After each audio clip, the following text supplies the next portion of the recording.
ya, kembali lagi nih di konten SMK Muhammadiyah 2 Pekanbaru. Kali ini kita kembali lagi di podcast ke episode sekian, saya lupa. Dan hari ini benar-benar sangat luar biasa ya tamu kita, dan tepatnya alumni SMK Muhammadiyah 2 Pekanbaru. Ini dia. Halo, selamat pagi. Ya, pagi. Selamat pagi semuanya. Wah, ini suaranya agak beda ya. Kira-kira nih, kerja apa sih sebenarnya Bapak yang di depan ini ya? Mungkin sobat muda, saya disclaimerkan dulu karena sekarang sudah masuk ke tahap 1 PPDB ya. So, buat kamu adik-adik yang tamatan MTS ataupun SMP, silahkan bergabung di SMK Muda. Oke. Kali ini saya udah bersama dengan Bapak siapa? Gusti. Bapak Gusti. Iya. Nah, kabarnya dari kedengar nih, ini beliau alumni di SMK Muhammadiyah 2 Pekanbaru, tepatnya di jurusan apa? Nah, kita ngobrol lebih deep lagi lah ya, Pak ya. Deep dengan sejarah yang ada di sekolah. Ini gimana sih perasaannya semenjak nginjek di sekolah? Ini udah Berapa tahun? Saya itu berangkat ke Jakarta 2019 ya. Oke. 19, 20, sekitar 5 tahun, 6 tahunan. Berarti ini tamatan tahun berapa ya, Pak? 2013 tamat. 2013. Iya. Di jurusan Akuntansi. Iya. Dan sekarang apa nih latar belakang profilnya? Boleh ceritakan dong buat kita? Halo teman-teman semuanya. Perkenalkan, nama saya Gusti Chandra Putra. Saya merupakan alumni dari SMK Muhammadiyah 2. Itu angkatan 2010. Tamatnya di 2013 ya. Dan jurusan saya jurusan akuntansi, Mbak. Iya, jurusan akuntansi. Kemudian pada saat tamat sekolah, kebetulan waktu itu saya langsung kerja di salah satu ground handling atau petugas check-in counter di bandara. Nah, singkat cerita, kenapa saya bisa kerja di bandara itu? Jadi kebetulan di tahun 2013 itu tahun pertama yang mana tahun saya itu yang ujian nasional itu 20 paket. Iya, 20 paket. Jadi saya waktu itu lebih ketipu sih, Mbak. Bukan ketipu juga sih. Jadi singkat cerita, pada saat kita kayak bulan-bulan sekarang, itu ada beberapa bimbel yang datang ke sekolah. Kayak dari Quantum, Ganesha, terus apa saya lupa. Nah, ada di satu momen Pak Yanto bilang, nanti ada dari lembaga bimbel yang datang, dan ini bisa membantu kita untuk ujian nasional, kata dia. Tapi nanti juga bisa langsung diterjunkan kerja di dunia penerbangan. Di pikiran saya pada saat itu, wah, di dunia penerbangan ini enak. Karena saya mikir dulu kalau kerja di dunia penerbangan itu kayak pasti asik banget kan, Mbak. Kayak tiap hari lihat pesawat, terus terus kan saya mikir itu kan dalam pikiran saya karena masih kecil ya, Mbak ya. Saya mikir, oh enak nih kalau kerja di bandara, nanti 1 minggu bisa libur. Dan seperti yang Mbak tahu, bandara kan gak ada liburnya. Setelah saya bekerja, setiap hari pasti bakalan ada penerbangan. Nah, setelah saya beres kerja di penerbangan di tahun 2016, saya pernah coba apply di salah satu perusahaan. Jujur, background saya itu bukan dari murid yang pintar di kelas, Mbak. Ini brutal nih ceritanya. Iya. Jadi alhamdulillah saya ranking kedua dari 38, bukan ranking 2 ya, tapi 2 paling belakang. Kebayang nggak, Mbak? Demi boleh dilihat rapor saya. Itu bukan dilihat dari ranking ya. Iya, benar. Dari secure dulu. Nah, ini agak sedikit menarik sih. Iya. Kemudian saya bekerja di penerbangan, terus di tahun 2016 saya mencoba untuk mencari prestasi karena di sekolah saya nggak punya prestasi. Prestasi saya cuma telat tiap hari, bayar dulu masih ada nggak sih? Masih 5.000 ya? Iya. Sekarang berapa? Sekarang masih 5.000 kali ya? Masih 5.000 ya? Iya. Terus telat tiap hari, cabut, ya pasti ada. Bolos pasti ada. Dan untuk teman-teman semua, hal seperti ini nggak usah dicontoh ya. Karena itu sangat merugikan buat masa depan teman-teman semuanya. Iya, setelah berapa tahun kemudian saya baru menyadari kalau itu tuh suatu hal yang tidak benar. Tapi ini hanya menceritakan dari latar belakang saya gitu kan. Di tahun 2016 saya iseng nyobain pemilihan duta wisata dengan ya wajah saya yang seperti ini, nggak cakep, nggak putih kan, biasanya kan yang model-model itu yang putih, yang bersih, yang kayak gitulah. Saya iseng nyoba. Tadinya saya minta doa sama Allah cuma pengen juara 3. Enggak, pada saat saya audisi itu, ya Allah saya pengen juara 3 karena saya butuh sertifikat untuk di CV saya. Jadi saya mengikuti ajang itu untuk hanya memperbanyak CV doang, Mbak. Karena saya nggak punya prestasi. Jadi setelah itu, pas malam final, tatonya saya juara 1, Mbak. Juara 1, wow. Mungkin saya adalah orang yang boleh dibilang ketika dikasih suatu yang lebih, saya nggak terima. Karena saya udah tahu tanggung jawabnya apa. Dan saya sudah saya sudah mengetahui kemampuan saya sejauh apa. Sampai saya bilang, udah ditukar aja, saya juara 2, kata saya. Serius? Karena saya ngerasa nggak mampu gitu loh. Saking insecure-nya. Paham gak sih Mbak, kayak dari sekolah nggak pernah punya prestasi, tiba-tiba sekali nyoba langsung doar lagi kayak, wah ini kok bisa, kata saya. Terus di tahun 2016, nah diangkat. Bentar dulu, penilaiannya sampai juara 1 tuh apa? Sehingga juri memilih kamu juara 1? Waktu itu kan saya ikut yang di kabupaten ya Mbak ya. Karena di kota Pekanbaru saya nggak lolos. Saya coba di kabupaten. Satu yang saya ingat waktu itu ada pematerinya dari IWAPI. Kalau saya IWAPI itu dari Ikatan Wanita apa gitu. Dan itu adalah istri dari Bupati. Kebetulan saya itu duduknya di depan beliau. Karena saya suka senyum. Dari awal dia masuk sampai selesai materi saya cuma senyum diam. Nah saya ditekin dari mereka, dibilang sepertinya yang nomor 7 itu cocok. Sampai di sana doang ya, itu tuh sampai di sana aja. Setelah saya masuk ke 5 besar dapat pertanyaan yang hoki.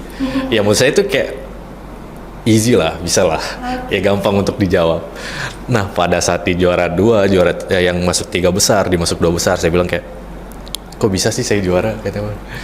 Ya mungkin itu udah rezeki dan udah jalan Allah kali ya Mbak ya. Iya, ada satu lagi niat. Niat ini sangat mempengaruhi atas pencapaian kan ya. Kemudian setelah itu di tahun saya itu kita dikirim ke provinsi dan saya baru tahu ternyata di Riau ini ada 12 kabupaten kota setelah saya mengikuti ajang seperti itu. Karena saya sekosong gitu dulu ya, kayak bocah kosong gitu, ngerti gak? Nama gubernur saya nggak tahu, wali kota siapa, sejarah-sejarah tentang Riau, kayak makanan khas dari Riau itu apa. Tapi setelah saya mengikuti itu, pikiran saya kebuka, wah ternyata pengetahuan umum itu penting. Iya, nggak hanya bisa menambah wawasan, juga pengalaman juga ya. Nah setelah saya beres dari sana, saya tes. Berapa tahun tuh? Setahun, 2016 sampai 2015 sampai 2016. Kemudian 2016 saya coba penerimaan. Nah kalau sekarang itu kan semua perbankan dia nggak terima karyawan tetap ya Mbak. Kalau di kontrak, ya. Nah itu tuh saya tes di Bank BNI. Alhamdulillah saya keterima. Sebagai? Teller dulu. Iya. Dan pada saat training lagi itu tuh kita ada dari, jadi kalau misalnya BNI itu ada namanya wilayah Padang. Jadi itu merangkup dari Riau, Kepulauan Riau, Jambi sama Padang. Kita ada sekitar 42 orang calon karyawan. Dan alhamdulillah saya juga mendapatkan calon karyawan terbaik. Dan dapat selempang juga, dan itu saya bawa. Bawa ya? Kita bisa lihat ya? Iya. Nah, setelah saya kerja di perbankan, karena orang tua saya lagi sakit, saya tidak banyak dapat izin. Jadi karena orang tua saya cuma tinggal sendirian gitu kan Mbak, jadi saya memutuskan untuk resign. Terus saya kerja di bandara lagi nih sebagai customer service di Citylink.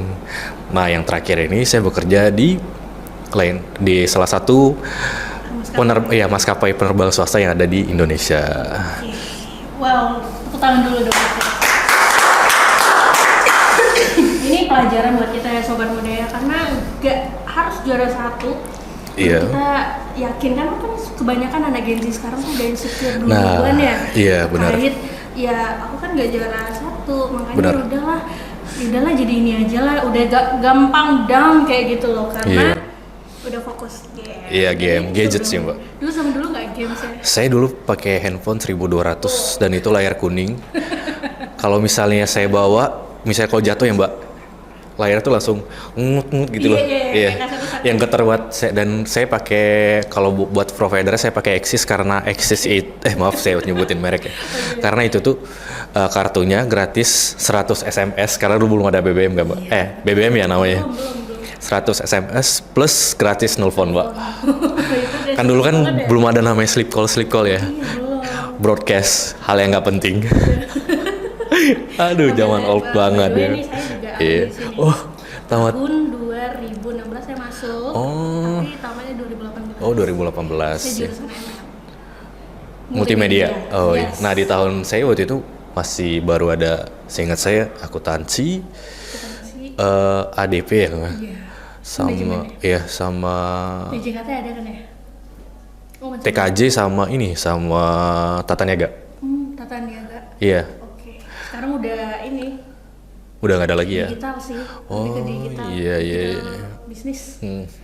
Nah, ini sobat muda ini luar biasa ya, karena ini bisa kalian ambil ya sisi baiknya. Yang cerita-cerita dulu-dulu tuh udah itu ambil hikmah aja dan jangan sampai ditiru begitu. Dan selain itu Pak, ada nggak cerita menarik selama di sekolah nih? Selain cabut nih, Iya. ini beneran cabut ya? Karena dulu kan saya sekolah, Cabut dari kelas iya. atau dari sekolah? Nanti akan saya ceritain. Oke. Jadi Menarik. saya ada satu pengalaman atau cerita yang kenapa saya ingin berbagi seperti sekarang ya, Mbak. Karena itu adalah yang sekarang ini udah saya pikirkan di 10 tahun yang lalu. Setelah saya sempat ngomong ke diri saya, nanti setelah saya tamat dari sekolah, saya akan berbagi ilmu atau berbagi pengalaman ke adik-adik yang ada di sekolah saya. Karena itu adalah bentuk terima kasih saya ke sekolah ini. Jadi singkat cerita di tahun 2010 waktu itu kan saya nggak keterima di negeri ya, Mbak. Kan dulu kalau masuk negeri itu harus lihat dari nilai UN. Iya, jadi kalau UN kan ujian nasional. Jadi kalau misalnya nilai itu di bawah total itu 30 kalau nggak salah saya 7,5 sekian, 70 sekian. Kalau misalnya dia nggak menyampai itu, mereka nggak masuk ke sekolah negeri karena dulu sistem ranking bukan ada tes kan, Mbak. Oke. Jadi karena saya nggak masuk di negeri, saya nyoba ke sini. Itu tuh saya ingat banget tuh hari Jumat. Saya diantar sama almarhum papa saya kan, Mbak. Pagi saya ngantar, saya ingat itu saya ketemu sama guru siapa tadi, saya lupa nama ibunya, sama yang ingat sama mantan wali kelas saya Ibu Listi. Oke, isi pendaftaran, semuanya, semua dokumen, legalisir dikumpulin, terus pihak sekolah bilang nanti buat tahap awal bayar 750.000 dulu untuk bisa daftar ulang, saya lupa apa gitu. Nah, pada saat itu abang saya itu lagi ini, Mbak. Ini bukan cerita sedih-sedih ya, tapi ini adalah real cerita saya gitu lah. Terus setelah karena abang saya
Berarti ini emang benar-benar nggak disengaja gitu ya? Iya, bukan sampai menyiapkan 5.000 Iya. ya untuk Nah, siapin ini. iya. Wow. Dan aku saya cabut pun dulu bukan niat cabut ya, Mbak. Kan teman-teman saya kan banyak yang ngekos di daerah Jalan Pembangunan tau gak sih? Yang daerah Nangka gitu. Saya cabut tuh cuma numpang tidur doang. Karena kan pulang sekolah saya harus kerja. Jadi udahlah nggak sanggup lagi otak buat belajar karena tiap hari saya pasti ketiduran di kelas. Sampai PR pun saya nggak pernah bikin. Nah, ada yang lucu lagi waktu pas mau naik ke kelas 2. Waktu itu kan masih ada magang pilihan ya. Saya nggak tahu kenapa, kayak random deh saya kepilih itu tuh magang di Telkom. Terus saya nggak bisa magang. Dan kakak tahu alasannya apa? Papa saya bilang kayak gini. Ke Ibu Rina. Iya. Ibu, nanti kalau misalnya anak saya langsung magang kan dia harus bantu saya kerja, katanya. Jadinya bingung deh. Iya. Angka ya? Iya, jadi kayak wah, yaudah apa nggak apa, saya kerja dulu aja. Tapi itu semua itu udah jalan Tuhan sih, Kak. Karena di zaman sekolah saya nggak pernah rasain nikmatin kayak jalan-jalan. Dan alhamdulillah sekarang setelah saya bekerja sebagai pramugara, dalam seminggu saya bisa ngeliling Indonesia. Kayak kemarin saya dari Bali. Iya. Saya jalan ke Ubud, ke sini, ke semuanya gratis. Cuman modal sewa motor doang. Ya mungkin kembali lagi sih, nggak ada yang gimana ya. Kalau kita ngejalaninnya dengan ikhlas, nggak ikhlas juga sih saya tetap ngedumel ya. Tapi ya udahlah jalin aja kan. Semua itu pasti bakal kejawab. Dengan usaha, doa itu pasti Iya. akan selalu ya. Ini akhirnya impian dan itu udah terwujud di sini ya. Disclaimer, semua yang saya dapatkan itu nggak segampang itu loh, Mbak. Oh iya, ini masuk maskapai tersebut butuh effort lagi apa tuh? Waktu pas saya kerja keterima di perbankan, tadi kan saya menceritakan yang manis ya nih. Iya, iya. Itu setelah 6 kali tes saya baru lolos. 6 kali tes? Iya. Jadi menjelang 6 kali itu? Jadi kayak saya coba tes pertama nggak lolos, coba lagi. Tahun berikutnya coba lagi.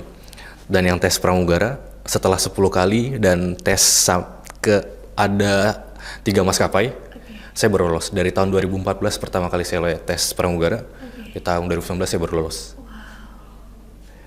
Berarti ini kuncinya adalah usaha dengan tentingnya gitu. Ini. Kepercayaan kali ya? Gini, Mbak. Percaya nggak Mas kalau pada saat itu diterima nih? Aku bakal Iya, terima. kepercaya. Gini loh. Karena bilang, karena sukses itu menurut aku tuh bukan hanya buat orang yang pintar sih, tapi orang yang punya kemauan dan keberanian. Itu tuh. Jadi kayak bukan berarti kayak kamu, saya kan di sekolah nggak pintar nggak ini. Sebenarnya setelah kehidupan yang sesungguhnya itu setelah kita tamat dari sekolah, bukan setelah kuliah pun nggak. Benar nggak, Mbak? Betul. Karena kehidupan di luar itu keras. Maksudnya itu kayak setiap orang ada yang, kayak kita kan di sekolah nih, SMK, udah dibekali dengan udah pernah magang, udah pernah apa. Makanya tadi saya bilang ke adik-adik, saran saya kalian harus kerja dulu aja. Karena sekarang itu kalau fresh graduate itu tuh maaf ya Mbak ya, karena saya kuliah juga ya, tapi dianggap setara dengan SMA. Karena orang-orang tuh butuh yang experience. Bekerja dimanapun ya, pengalaman tuh penting. Jadi nggak apa-apa kerja di supermarket dulu yang penting kan. Dan sekarang juga kuliah kayaknya banyak yang kuliah malam nih. Jadi nggak bikin kita nggak menjadi suatu alasan kalau kita nggak bisa kuliah gitu kan. Jadi kemauan dan keberanian dan nekat. Iya. Ini walaupun berulang-ulang kali tetap niat tadi itu masih ada. Karena saya orangnya penasaran nggak. Jadi saya mikir kayak saya bisa deh. Jadi setiap tes tuh kayak step by step itu loh. Pertama kali tes dulu saya kurus banget. Sekarang lebih hitam lagi.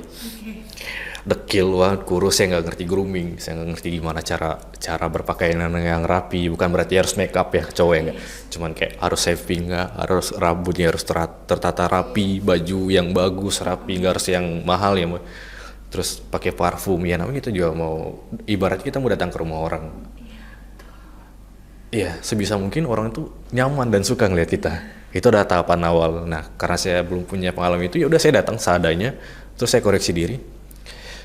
Kekurangan saya di mana? Oh ya udah. Saya coba lagi, lolos, taunya gagal di tahap yang kedua. Coba lagi, gagal tahap ketiga. Coba lagi, gagal tahap keempat. Jadi kayak setiap saya nyoba, makanya saya setiap kali mau nyoba atau cari kerja gitu, goal saya bukan keterima, tapi saya tahu dulu rules-nya gimana. Oke. Iya, karena kalau kita udah targetkan saya keterima, kadang hasilnya mengecewakan. Iya. Jadi ya Luar biasa sih. Saya sampai speechless karena dulu juga pernah berusaha gitu kan. Tapi nggak seperti Bapak ya, yang sampai pada akhirnya terwujud gitu ya. Saya juga pernah kayak mimpi pengen jadi penyiar radio. itu adalah mimpi yang belum bisa saya wujudkan. Iya, jadi announcer. Iya, jadi announcer. Tapi kayaknya udah sampai lah, kayak di dalam pesawat kan ada. Tapi saya pengen suara saya didengar. Itu kan udah didengar. Enggak tahu ya kenapa pengen jadi announcer gitu. Saya ngerasa keren aja, maksudnya kayak orang bisa nyaman dengan suara saya gitu loh. Ya saya mikir gitu aja. Iya. Karena kayak suara itu kan ya senang aja nggak sih didengar kan? Kayak kita dengar kayak podcast nih atau enggak kita dengar radio, dengar suara yang bagus aja kita tuh bisa suka. Itu bukan suatu hal yang aneh, cuman kayak tertarik dengan dengar suaranya dan mungkin nanti dengan topik dia yang tidak ada isinya pun, tapi karena kita suka dengan suaranya, jadi menarik. Benar nggak, Mbak? Benar sih. Iya kan? Karena aku pernah mantengin salah satu announcer di Bandung, sampai pakai aplikasi. Saya mau dengerin itu, cuman ya pada akhirnya saya pengen belajar lah. Gimana sih udah sampai segitunya, padahal kan di Bandung ya. Ada tuh pakai aplikasi Namanya apa sih? Replay. Dan itu tuh saya dengerin karena salah satu penyiar yang saya suka, soalnya good banget. Dan akhirnya saya sampai chat di IG, sampai sih. Dan itu pengalaman yang cuman belum sampai aja. Baru di sini. Nggak apa-apa. Tapi masih panjang perjalanannya. Iya. Coba aja, apalagi. Dan yang tadi saya berani buat tampil depan. Dulu saya orangnya nggak berani tampil depan, Mbak. Nggak berani sama sekali. Makanya tadi saya pas ngomong, saya dulu kalau dilihat, kalau saya berbalik lagi ke belakang, saya dulu adalah orang yang duduk paling pojok paling belakang. Misalnya ada acara nih, ada pensi itu. Karena saya ngapain sih orang tuh di depan ngomong apaan. Setelah saya coba, nggak segampang itu buat ngomong di depan audiens kayak itu, Pak. Makanya saya bilang, jadi public speaking, apa yang jadi announcer atau jadi MC itu tuh orang yang cerdas menurut saya. Dan itu ilmunya itu nggak ada di buku. Itu tuh semua, itu pengalaman itu sesuai, ya pengalaman yang nggak ada di buku gitu loh. betul. Dan dia bisa iya yang kayak ketika ada acara enak atau enggaknya pasti tergantung dari MC nggak sih, Mbak? Betul Iya kan? sih. Makanya saya tertarik untuk jadi seorang announcer. Oke. Kalau di pesawat tuh ada ya namanya, apa sih namanya? Announcement. Iya. Yang setiap kali ada peringatan. Iya. Coba nggak? Untuk sobat muda, coba deh, masih record nggak ya kameranya? Coba sih, kita coba gimana sih suaranya, saya juga pengen.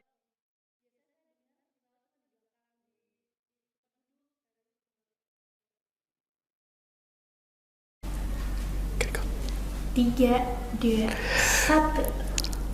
Para tamu yang terhormat, saat ini kita sedang memasuki cuaca kurang baik. Dimohon kembali ke tempat duduk Anda dan kenakan sabuk pengaman. Untuk sementara, kamar kecil tidak dapat dipergunakan. Terima kasih. Wow, tepuk tangan dulu. Luar biasa. Aku pengen kayak gitu deh. Kayak mana ya? Awal-awalnya gimana sih belajar yang kayak gitu? Sebenarnya harus diukan gitu ya. pakai suara perut. Nih, learning by doing sih yang kata orang-orang ya, May. Iya. Karena setiap hari itu saya terbang misalnya sampai 4 landing. Oke. Jadi saya udah ngomong. Dulu saya nggak kayak gini, Nosman. Para tamu yang terhormat, kita baru saja. Tapi karena udah terbiasa. Jadi kayak suara perut itu keluar. Bukan saya bikin, cuman kayak ketika saya udah di PA, Udah waktu aja gitu ya. langsung spontan aja kayak saya langsung mengeluarkan suara seperti itu kayak tone-nya gimana, tonasinya, karena saya dilihat, dengerin, terus kalau saya terbang lagi dengarkan kerja saya yang bagus, saya belajar, jadi seperti ini, apalagi ini pada saat pronounce bahasa Inggrisnya gimana, jadi saya belajar terus, jadi kayak setiap landing kita disuruh announcement gitu. Ini gimana sih sobat muda pasti tahu nih, pengen tahu mengenai syarat masuk menjadi seorang pramugara. Kebetulan untuk sekarang maskapai internasional pun sudah ada di Indonesia. Dan buat teman-teman yang berhijab tidak tutup kemungkinan bisa jadi pramugari. Tapi sejauh ini ada nggak ya? Banyak. Tapi saya nggak pernah lihat. Mungkin karena saya kerja di bagian aviasi, jadi lingkup saya adalah aviasi. Nah, sedangkan kakaknya kan belum, ya sama kayak apa yang kayak mungkin dengan kakak yang suka announcer, mungkin lingkup kakak yang lihat setiap hari itu adalah bagian announcement nanti radio lah, inilah, YouTube lah, tentang public speaking semuanya gitu ya. Banyak banget. Dan kayak Saudi Arabia, Saudi Airlines kayak gitu, Gulf Air, Emirates, Qatar, dan maskapai Indonesia pun ada. Garuda sekarang udah bisa pakai jilbab, Citylink udah bisa pakai jilbab, Sriwijaya bisa, Pelita Air bisa. Jadi hampir semua. Nah, sebenarnya kalau tempat saya bekerja ini bisa pakai jilbab, tapi untuk penerbangan ke Timur Tengah. Dan kebetulan tahun kemarin saya berangkat ke Timur Tengah. Sempat shock juga sih dengan culture yang di sana. Apa aja tuh shock culture ya? Kalau di sini, kakak pernah lihat orang cowok pakai baju gamis Arab itu nggak sih? Oh, pernah. Iya. Yeah. Dan di sini kan bermacam bagai warna ya. Kalau di situ hitam. Hitam aja. Jadi enggak, malah putih. Kalau cowok putih, cewek yang hitam. Jadi kalau perempuan itu nggak ada. Jadi pas itu kan saya di Riyadh ya. Riyadh itu ibu kota negara Arab Saudi. Iya. Saya jalan ke mall, dia selalu bilang gini, kamu dari Filipina ya? Iya. Karena dia mikir kita udah orang dari Filipina, dan itu mikir kita bukan orang Muslim. Karena di Arab itu ternyata kalau cowok pakai baju gamis itu warna putih. Semuanya putih. Kalau cewek hitam, karena kan kekerasan di sana ya. Jadi itu udah kayak gitu doang. Nah, yang satu lagi, kalau di Arab itu tuh nggak se-strict yang kayak apa sih? Nggak yang gimana. Gamis banget gitu ya. Kalau di Riyadhnya malah ada yang nggak pakai jilbab. Bisa aja gitu ya. Iya, mungkin kalau bisa di Jeddah, ya Jeddah sama Madinah itu kan tempat kota ibadah. Tapi kalau misalnya udah di Riyadh itu udah seperti kota biasa sih. Tetap ada yang bercadar, cuman kan di sana udah banyak dari kayak kita ke Jordania. Jordania itu kan Arab juga.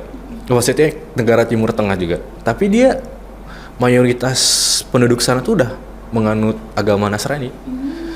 Nah, bodohnya saya nyampe di sana semua orang Arab itu Muslim. Kan ya mikirnya kayak gitu gak, Pak? Ya karena kan sejarahnya kan kayak di apa? Kalau kita lihat lagi sejarah di sana aja kayak dia apa sih, Israel itu kan masuk negara Timur Tengah juga. Tapi kan iya, jadi saya pemikiran bodoh saya bilang, oh semua orang Arab itu Muslim. Ternyata enggak. Ada. Dari non juga. Iya. Iya. Karena gini, karena apa korelasinya? Kita SMK Muhammadiyah 2 Pekanbaru dan banyak sekali siswa-siswa kita juga pengen jadi yang jadi pramugari, kerja di perbankan mungkin, ya. Dan tentulah mungkin ada yang nggak mau dibuka hijabnya ya kan. Apalagi saya juga kepikiran pengen itu sih. Bisa, cuman coba aja. karena ngelihatnya pakai hijab, ya kan, ya nggak pakai hijab, jadi sehingga udah give up aja. Iya, berkecil hati duluan ya. Mungkin minim informasi karena Mbak ya kakak nggak terlalu banyak mengetahui tentang dunia penerbangan. Saya nggak ada jalan ke sana juga, pengen cari tahu gitu. Mungkin tahunya secara global aja. Oh, pramugari kan kayak gini. Gitu. Kalau sekarang udah bisa ya. Jadi sobat muda, kalau mau silahkan. Nanti kita hubungi, taruh di phone nomor di bawah ini untuk bertanya-tanya ya. Mungkin sosial media. Sosial media aja. Terakhir nih, karena kita udah penghujung acara, terasa aja gitu ya. Coba kasih statement deh buat sobat muda mengenai, karena kita udah buka PPDB nih ya Pak ya. PPDB itu program apa maksudnya? Penerimaan siswa baru gitu. Penerimaan siswa didik baru. Jadi ini sebenarnya belum tamat sih, kita udah mulai buka aja dari sekarang. Jadi ada tahap-tahapnya, ada tahap 1, 2, 3 dan ada tahap utama kayak gitu. Jadi mungkin sebagai alumni, ya. nah itu gimana tuh dari terkait sekolah, sehingga apa yang menarik di sekolah ini untuk si siswa ini bisa? Ya mungkin buat teman-teman kali ya weh, yang merasa seumuran ya. Okay. Kalau misalnya mau daftar di sekolah ini, sudah bisa. Kalau ini udah berbasis internasional ya sekarang. Udah kita udah sampai ke kemarin di SMA. Iya. Jadi bisa langsung datang ke sekolah ini karena menurut saya kalau pendidikan di sini ya memadai sih dengan semua fasilitas yang didapatkan oleh siswa, terus juga dengan materi-materi pembelajarannya, dan sekarang juga sekolah udah sampai Jumat ya. Iya, sudah sampai Jumat. Oh, udah sampai Jumat semua. Dulu sampai Sabtu. Sampai Sabtu kita. Bisa datang atau bisa sekolah di sini, maaf sih. Karena ya saya sendiri sebagai alumni juga cukup ngerasa bangga gitu. Dari sekolah ini yang tadinya bisa menerima saya dengan semua permasalahan ya, kurang lebih seperti itulah. Tapi alhamdulillah sekolah ini masih mau menerima saya. Buat teman-teman nanti yang mau sekolah di sini, belajar dengan benar deh. Belajar dengan benar, gapai mimpi kalian, terus punya cita-cita yang setinggi mungkin. Mimpi aja dulu, coba aja dulu, meskipun orang mikirnya itu sebuah hayalan, tapi nggak apa-apa, coba aja. Cukup kali mah. Oke ya, kita tahan dulu dong. Nah, mungkin sampai di sini dulu ya, karena ini cerita menarik dari kisah hidup, sejarah, dan semua lengkap permasalahan-permasalahan di sekolah, alumni kita yang satu ini, dan pada akhirnya sudah menjadi salah satu pekerja di salah satu maskapai di negara yang ada di Indonesia begitu ya. Ini sangat bangga pastinya, dan buat kamu sobat muda tidak menutup kemungkinan kalau kamu juga bisa sukses. Ya, jadi jangan mudah insecure, ayo gapai semuanya. Jangan never give up lah pokoknya ya, dan tentunya berani mencoba ya, betul. Seperti apa coachnya si Rocky Gerung ya. Rocky Gerung, betul. Ijazah itu hanya menandakan kalau kalian sekolah, tapi bukan menandakan kalau kalian sudah belajar. Iya, karena begitu ya. Iya, karena ijazah itu cuma melambangkan kalau kita tuh sudah pernah sekolah, tapi kenyataannya itu di lapangan di luar. Banyak. Jadi kayak jangan pernah underestimate terhadap teman-teman yang dulu ini kayak dia nggak punya masa depan, nggak. Karena setiap orang tuh punya cara dan pola pikir sendiri untuk masa depan dia masing-masing. Jadi tetap semangat ya. Karena nggak ada yang bodoh, nggak ada yang tidak pintar. Cuman mungkin di sekolah formal dia tidak bisa mengeksplor diri dia, maksudnya tidak bisa mengeluarkan bakatnya dia. Di luar mana tahu? Iya. Bekerja, dia mempunyai komunikasi yang baik, pergaulan yang baik. Tak taunya dia jadi pengusaha, jadi ini kan sukses bukan hanya sebagai pekerja, pengusaha juga bisa jadi orang sukses ya. Jadi semua itu ada jalannya, ya semangat. Iya. Buat kamu jangan lupa juga daftar. Iya di SMK mau dia 2 Pekanbaru. Sampai di sini dulu podcast hari ini. Mohon maaf apabila ada kesalahan, dan saya Ulfa, saya Gusti, dan saya undur diri dulu. Sampai jumpa di podcast selanjutnya. Bye.